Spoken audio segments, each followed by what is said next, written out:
हमारे चैनल में आपका स्वागत है। शेर के माँ दुर्गा का वाहन बनने की कहानी तब शुरू होती है जब देवी पार्वती घोर तपस्या करके भगवान शिव को पति के रूप में पाने की कोशिश कर रही थी।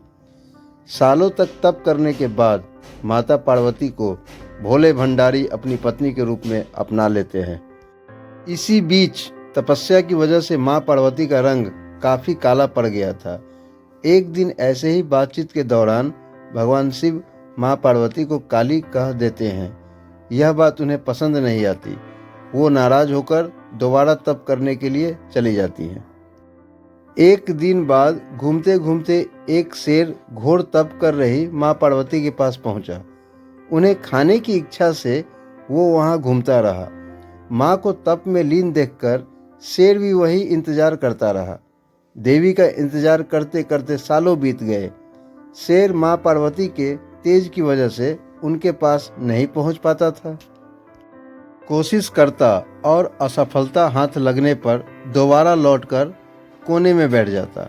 होते होते कई साल बीत गए।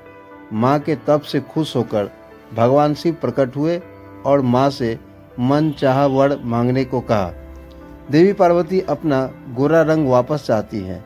भगवान ने आशीर्वाद दिया और वहाँ से चले गए। वरदान मिलते ही माँ पार्वती नहाने के लिए चली गई।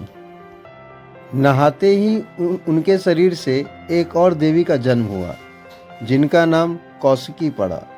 उनके शरीर से काला रंग भी निकल गया था और माँ का रंग पहले की तरह ही साफ हो गया। इसी वजह से माता पार्वती का नाम माँ गौरी भी पड़ गया। नहाने के कुछ देर बाद माँ की नज़र शेर पर पड़ी। शेर को देखते ही उन्होंने भगवान शिव को याद किया और शेर के लिए भी वरदान मांगा। माता पार्वती ने भगवान से कहा, हे नाथ, यह शेर सालों से मुझे भोजन के रूप में ग्रहण करने के लिए इंतजार कर रहा था।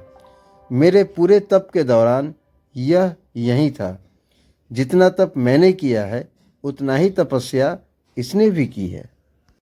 इसी वजह से अब वरदान के रूप में इस शेर को मेरी सवारी बना दीजिए।